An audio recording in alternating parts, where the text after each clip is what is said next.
say what you want about Putin, ruthless thug, et cetera.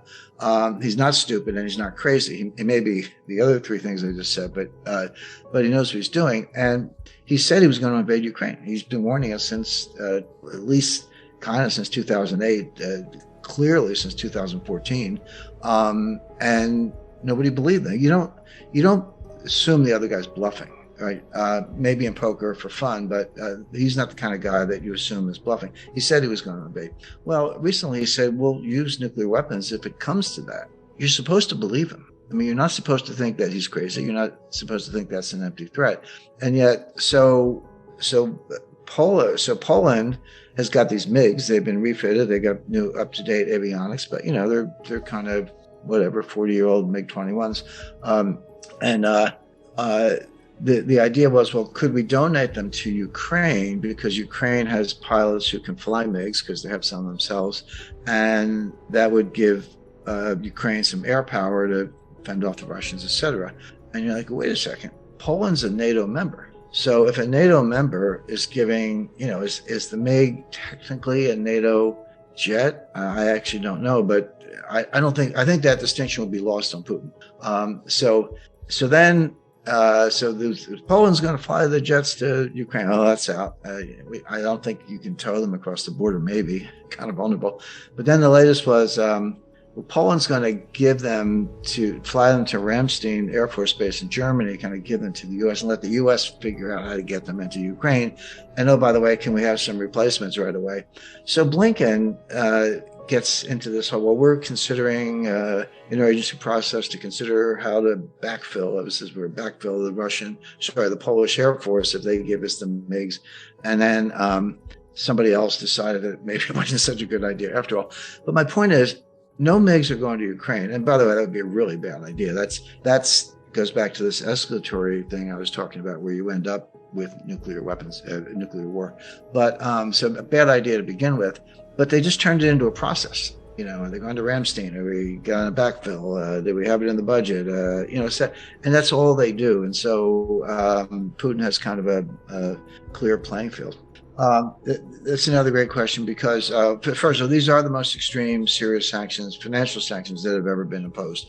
Bear in mind that FDR froze Japanese bank accounts and stopped exports of oil to Japan in August 1941, 4 months before Pearl Harbor. So, and the Pearl Harbor attack had been in the planning earlier than that, but it was kind of going down that road. So wouldn't be the first instance of financial sanctions having kinetic consequences.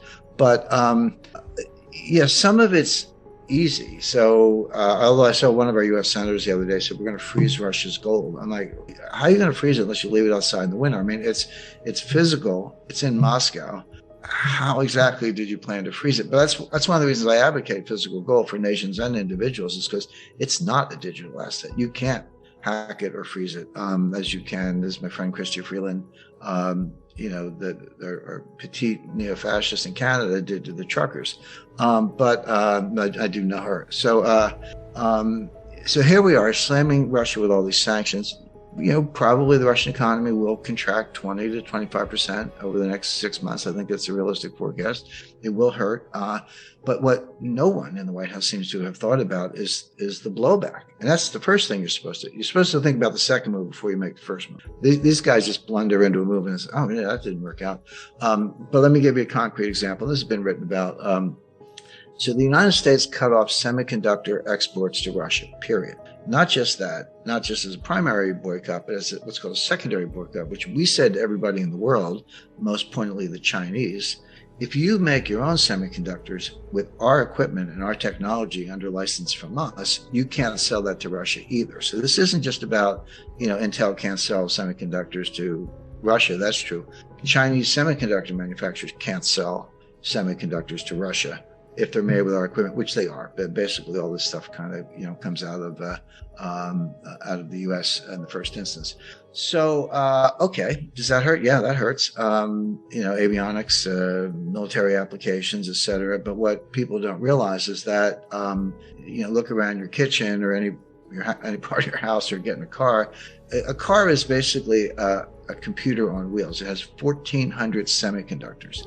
So your anti-lock brakes, your engine warning light, your tire pressure, your Sirius radio, whatever you got, it's all semiconductors. 1,400 semiconductors in a typical car. But it's not just that. This is the Internet of Things, right? So your refrigerator, your dishwasher, your washing machine, your coffee maker, you name it, they all have semiconductors. So, but we're going to cut them off from Russia. We'll show them. Well, it turns out that you say, why do you make semiconductors? You basically use a laser to etch at a microscopic level on a wafer, on a silicon wafer. Okay, how do you power the lasers? Well, it turns out there's a processed neon gas. This processed neon gas that powers the lasers that makes the semiconductors, 70% of it comes from a single plant in Odessa, in Ukraine. Before we continue, help us clicking that YouTube like button and subscribe now to our channel. This shows the algorithm that you valued this information. And it helps us spread that message. Sharing is caring. And now, let's continue. I have bad news for you. If you're not rich by now, you're screwed. And if you're in debt, you're even double screwed. How so, you might wonder? Well, the sad truth is that you're working your whole life to make someone else rich. The mega corporations, the banks, the politicians, everyone is getting richer. They get your money. And what is even worse, they get your time, they get your life. You are not even in a rat race, you're in a financial prison. But what could a solution for you look like? Honestly, I don't know, but I know what a solution for me would look like. It's very simple. I use whatever money I have and I multiply it with 1,000. This could make my life much easier and probably yours as well. If you have $1,000 available and multiply this with 1,000, I believe that this could solve some financial issue for the one or the other. Of course, if you're ugly, you would have to multiply it with much more than 1,000.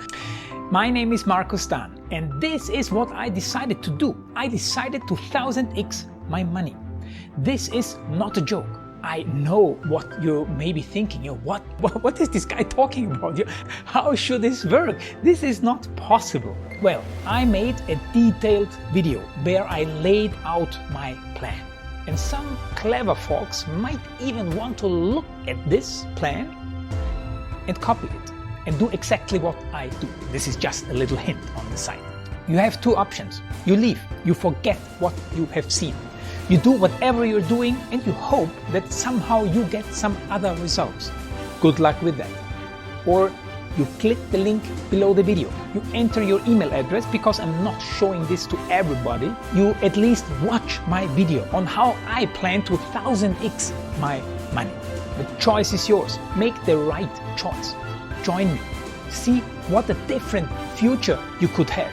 See at least how I intend, how I plan to do the 1000x. So click on the link below, enter your email address, and I see you on the other side. Your Marco Stan.